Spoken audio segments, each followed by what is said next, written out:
Good morning. हम लोग पिछले क्लास में पढ़े थे, जहाँ पे हम लोग इकोनॉमिक्स को छोड़े थे, जो कॉन्सेप्ट पढ़ रहे थे उसमें ये पढ़े थे कि अर्थव्यवस्था के कितने क्षेत्र होते हैं। ठीक है, तो उसको फिर से हम लोग आगे कंटिन्यू करते हैं कि अर्थव्यवस्था के कितने क्षेत्र होते हैं। ठीक है, तो सबसे पहले अर्थव्यवस्था के क्षेत्र जो होते हैं उसको हम लोग बांटते हैं आर्थिक क्रिया के आधार पर। 5 क्षेत्र होते हैं। आर्थिक क्रिया के आधार पर 5 क्षेत्र होते हैं। प्राथमिक क्षेत्र,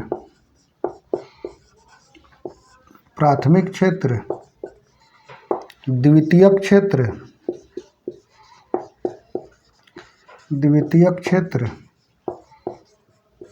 तृतीयक क्षेत्र,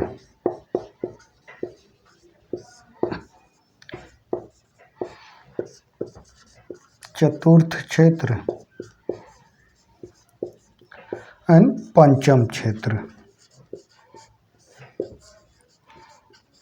ठीक है, देखिए अभी तक आप लोग जो पढ़े होंगे अर्थव्यवस्था के क्षेत्र, यही पढ़े होंगे कि 3 क्षेत्र होता है, प्राथमिक, primary, secondary and tertiary sector. But अब क्या हो गया कि 3 क्षेत्र हम लोग तब तक पढ़ते थे जब तक आर्थिक क्रियाओं का जो है विकास नहीं हुआ था। तो जैसे जैसे आर्थिक क्रिया बढ़ते गया वैसे वैसे क्षेत्रों का विभाजन होते गया। समझ गए? तो सबसे पहले बात करें कि ये जो विभाजन है आर्थिक क्रिया के आधार पर है। इकोनॉमिक एक्टिविटीज के आधार पे जो है हम लोग 5 सेक्टर में बांटते हैं। ठीक है, तो सबसे पहला अगर हम लोग बात कर लें कि प्राथमिक क्रिया क्या है। देखिए, प्राथमिक क्रिया को समझने के लिए कोई ये नहीं है, जब इंसान अस्थायी रहने लगा और अपने जीवन निर्वाह के लिए जिस काम को स्टार्ट किया उसी को हम लोग क्या कहते हैं, प्राथमिक कार्य कहते हैं। ठीक है, और प्राथमिक कार्य में जो होता है कृषि आ जाता है, इसमें पशुपालन आ जाता है, मत्स्य पालन आ जाता है और खनन आ जाता है। ठीक है, अब आ जाते हैं कि प्राथमिक क्रिया जो होता है, ठीक है, प्राथमिक क्रिया जो होता है उसको अगर कैसे डिफाइन करें कि प्राथमिक क्रिया किसको कहेंगे, तो प्राथमिक क्रिया वो क्रियाएं होती हैं जो प्राकृतिक संसाधनों का उपयोग करके किसी वस्तु का जो है निर्माण करती है, उसको हम लोग क्या कहते हैं, प्राथमिक क्रिया कहते हैं। किसी भी अर्थव्यवस्था में जब होता है, अर्थव्यवस्था का शुरुआत होता है तो प्राथमिक क्रिया जो होता है उसमें ज़्यादा लोग इन्वॉल्व होते हैं। और देश के जो देश विकसित है या जो देश विकसित है, विकासशील है या अल्प विकसित है, ये होता है अल्प विकसित देश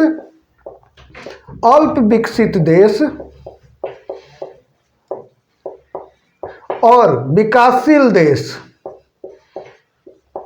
यानी कि अंडर डेवलप या डेवलपिंग कंट्री जो होता है, इन देशों में प्राथमिक क्षेत्र का रोजगार में लोगों के जीवन लोग जो आश्रित होते हैं वो प्राथमिक क्षेत्र पर ज़्यादा होते हैं। जैसे जैसे अर्थव्यवस्था का विकास होता है वैसे वैसे प्राथमिक क्षेत्र से द्वितीय क्षेत्र, द्वितीय से तृतीय, तृतीय से चतुर्थ और चतुर्थ पंचम क्षेत्र में जो होता है वो देश के जीडीपी में उनका योगदान होता है, लोगों का जो डिपेंडेंस होता है वो बढ़ते जाता है। यानी प्राथमिक से द्वितीय, द्वितीय से तृतीय, तृतीय से चतुर्थ और चतुर्थ से पंचम। यानी कि अगर कहें कि कोई देश विकसित है या नहीं, उसको इसके आधार पर अगर डिफाइन करेंगे तो जिस देश में प्राथमिक क्षेत्र पर ज्यादा लोग आश्रित होते हैं वो देश अल्प विकसित और विकासशील देश होता है। समझ गए? कुछ एक्सेप्शन है ऑस्ट्रेलिया को छोड़ के, क्योंकि ऑस्ट्रेलिया में जो है वो ये लॉ नहीं करता है, क्योंकि वहाँ पे बहुत सारा जो है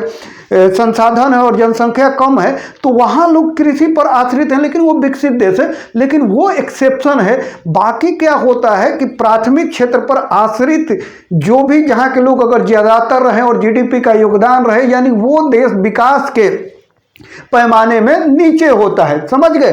तो प्राथमिक क्षेत्र में क्या आता है? कृषि, पशुपालन, मत्स्य पालन और खनन। अब अगर भारत के संदर्भ में कहें कि भारत में जो है प्राथमिक क्षेत्र पर जब स्वतंत्रता के समय जो है लगभग 85% लोग जो है 75% लोग जो है कृषि पर आश्रित थे और जीडीपी में इसका योगदान जो है वो जो था 59% था। समझ गए? प्राथमिक क्षेत्र से जीडीपी में योगदान इसका 59% था और जो डिपेंडेंस था लोगों का अपने जीवन निर्वाह के लिए प्राथमिक क्षेत्र से वो 75%। लेकिन भारतीय अर्थव्यवस्था का विकास हुआ, लेकिन आज भी लोग प्रत्यक्ष या अप्रत्यक्ष रूप से 50% लोग कृषि पर आश्रित हैं। लेकिन देखिए यहाँ कितना हो गया? 25% कम हो गए। लेकिन जीडीपी में योगदान अभी जो है 12 से 15% के बीच में है। यानी कि आश्रितों की संख्या कम हुआ, लेकिन बहुत ज़्यादा कम नहीं हुआ, लेकिन जीडीपी में इसका योगदान जो है वो घट गया। तो इससे हम अंदाजा लगा सकते हैं कि जो कृषि और कृषि कार्य से जुड़े हुए लोग हैं उनकी आर्थिक स्थिति कैसी होगी। समझ गए? यानी अभी भी लोग डिपेंडेंट्स हैं, लेकिन उनका जो देश के विकास में योगदान नहीं है, यानी उनकी आर्थिक स्थिति ठीक नहीं है। अब आ जाते हैं, इस जो प्राथमिक क्षेत्र है इसको कृषि और संबंधित क्षेत्र भी कहा जाता है। कृषि और संबंधित क्षेत्र भी इसको कहा जाता है। समझ गए? तो प्राथमिक क्षेत्र समझ में आ गया कि प्राकृतिक संसाधनों का उपयोग करके वस्तु का उत्पादन किया जाता है और ये देश के विकास, जैसे जैसे जब देश विकसित होता है तो दो चीज होता है, लोगों का जो जीव निर्भरता होता है और देश के विकास में योगदान इससे घटते जाता है। ठीक है? इसको हम लोग कहते हैं प्राथमिक क्षेत्र। अगला जो हम लोग का है वो द्वितीयक क्षेत्र किसको कहते हैं? Secondary sector. समझ गए? तो सेकेंडरी सेक्टर होता है कि जो कच्चे माल का उपयोग कर किसी वस्तु का निर्माण करता है या संरचना का निर्माण करता है। इसमें दो आता है, एक होता है विनिर्माण और दूसरा जो आता है वो होता है अवसंरचना का विकास। समझ गए? विनिर्माण में क्या होता है? वस्तु का उत्पादन किससे? कच्चे माल से वस्तु का उत्पादन, कंज्यूमर गुड्स का इसमें प्रोडक्शन होता है। समझ गए? अब जैसे कि सीमेंट फैक्ट्री हो गया, सीमेंट फैक्ट्री, चीनी मिल, ये सब किस में आ जाएंगे? द्वितीयक क्षेत्र में। समझ गए? ये जो है कच्चे शुगर केन से क्या होता है कि चीनी बनता है, शुगर बनता है, उसी तरह सीमेंट जो है खनन के द्वारा जो है उससे बनाया जाता है। तो ये जो है आपका द्वितीय क्षेत्र होगा जिसमें वस्तु का निर्माण होता है। ठीक है? उसके बाद अवसंरचना का विकास भी इसी में आता है, पुल, सड़क, भवन इत्यादि का निर्माण। ठीक है? ये भी इसी में आता है। समझ गए? तो द्वितीय क्षेत्र का काम क्या होता है कि कच्चे माल को क्या करता है कि किसी वस्तु में या किसी संरचना में परिवर्तित कर देता है और इसको हम लोग कहते हैं विनिर्माण क्षेत्र। विनिर्माण द्वितीय क्षेत्र को क्या कहते हैं हम लोग? विनिर्माण क्षेत्र। ठीक है? तो इसका ये काम है। और फिर जैसे जैसे शिफ्टिंग होगा, एक देश विकास करेगा तो पहले प्राथमिक से किस में जाएंगे? द्वितीयक में जाएंगे। यानी कि लोगों की संख्या इसमें से कम होकर इसमें जाएगी। अब इसको समझना है कि कैसे जाएगा।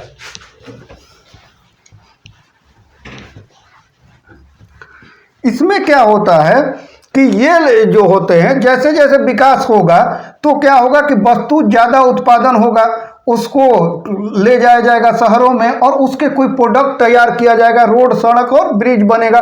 तो इधर से शिफ्टिंग इसमें हो जाता है। ठीक है? तो ये द्वितीय क्षेत्र है। तृतीय क्षेत्र क्या होता है? इसको सेवा क्षेत्र बोला जाता है। सेवा क्षेत्र बोला जाता है। इसमें क्या होता है कि किसी वस्तु का उत्पादन नहीं होता है बल्कि सेवा का इसमें उत्पादन होता है। इस क्षेत्र में क्या होता है? सेवा का उत्पादन। क्या हो जाएगा आपका? संचार, परिवहन, बैंकिंग,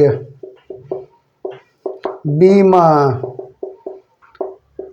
ये सारा जो हो गया आपका तृतीय क्षेत्र आता है। ठीक है, तो हम लोग जो है ये 3 क्षेत्र ही पढ़ते थे पहले, या अभी तक पढ़े होंगे आप लोग भी 3 क्षेत्र ही पढ़े होंगे कि 3 क्षेत्र होता है। ठीक है, और तीनों क्षेत्र का क्या है? डेवलपमेंट से रिलेशन है कि जैसे जैसे कोई अर्थव्यवस्था डेवलप होता है तो वैसे वैसे लोगों का निर्भरता प्राथमिक से द्वितीयक, द्वितीयक से तृतीयक होता है, और जीडीपी में भी योगदान जो है उसी तरह से प्राथमिक से द्वितीय में बढ़ता है, द्वितीय से तृतीय में बढ़ता है। लेकिन अब क्या हुआ कि आर्थिक क्रियाओं का जो है वो विस्तार हुआ और सारे नए आर्थिक क्रिया आए, तो और 2 सेक्टर इसमें जोड़ा गया।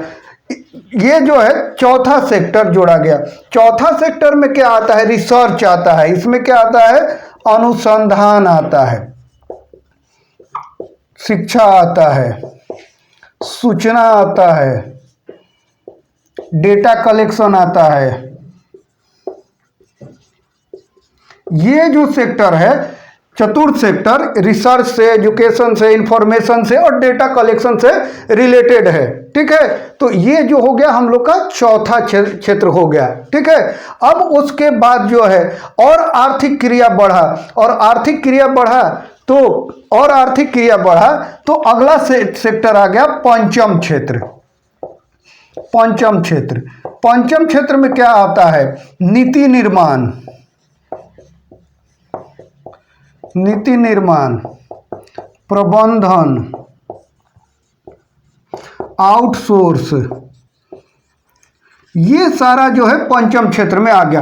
तो आज के समय में जो भी मतलब सबसे ज़्यादा विकसित या पैसे वाला क्षेत्र कहें तो वो कौन सा सेक्टर है?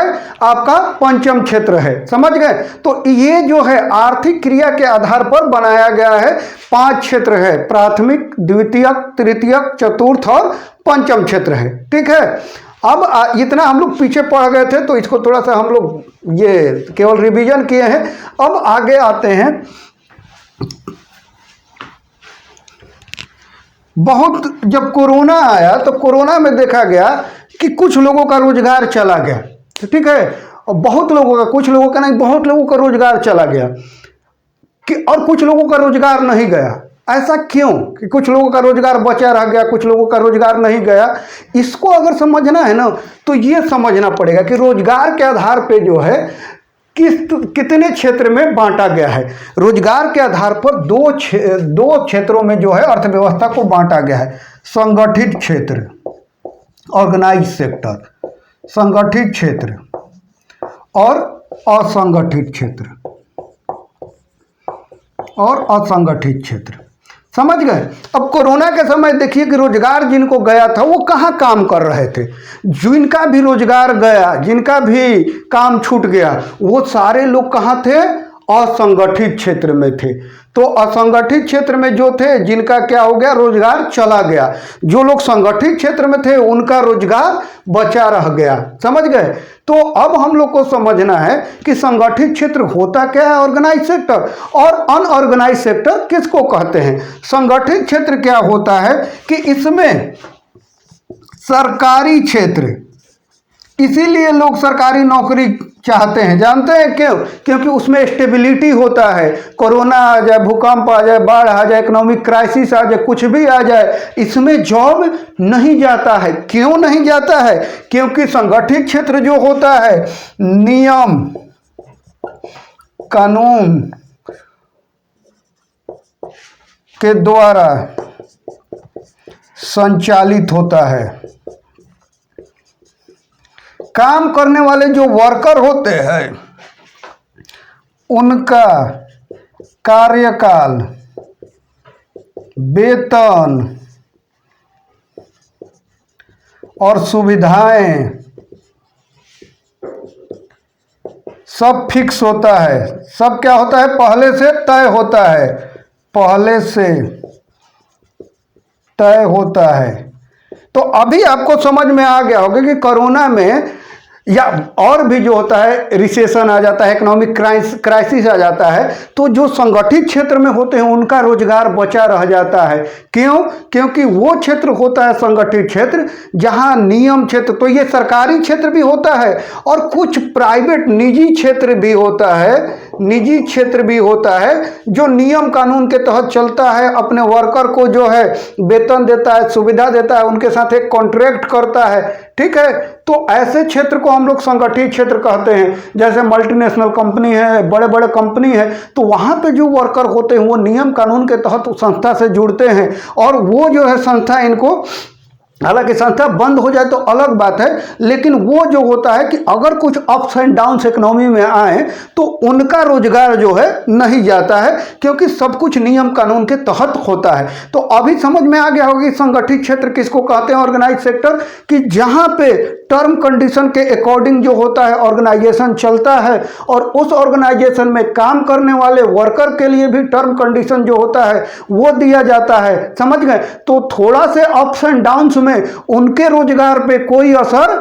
नहीं पड़ता है। अब आ जाइए, अब बात है कि भारत में कितना रोजगार है संगठित क्षेत्र में। ठीक है, जैसे हम लोग सरकारी नौकरी, जो भी देख रहे हैं वीडियो, सबका यही चाहत होगा सरकारी नौकरी, मतलब आप समझिए कि आप क्या किस क्षेत्र में जाना चाहते हैं, संगठित क्षेत्र में जाना चाहते हैं। ठीक है, तो भारत में मात्र 2% कितना जॉब है संगठित क्षेत्र में, 2%, समझ लीजिए 2%, और इसमें प्राइवेट भी आ जाता है कुछ, तो समझ लीजिए कितना कंपटीशन है संगठित क्षेत्र में जाने के लिए। लेकिन इसमें क्या है, स्टेबिलिटी है। ठीक है, अब आते हैं असंगठित क्षेत्र किसको कहते हैं।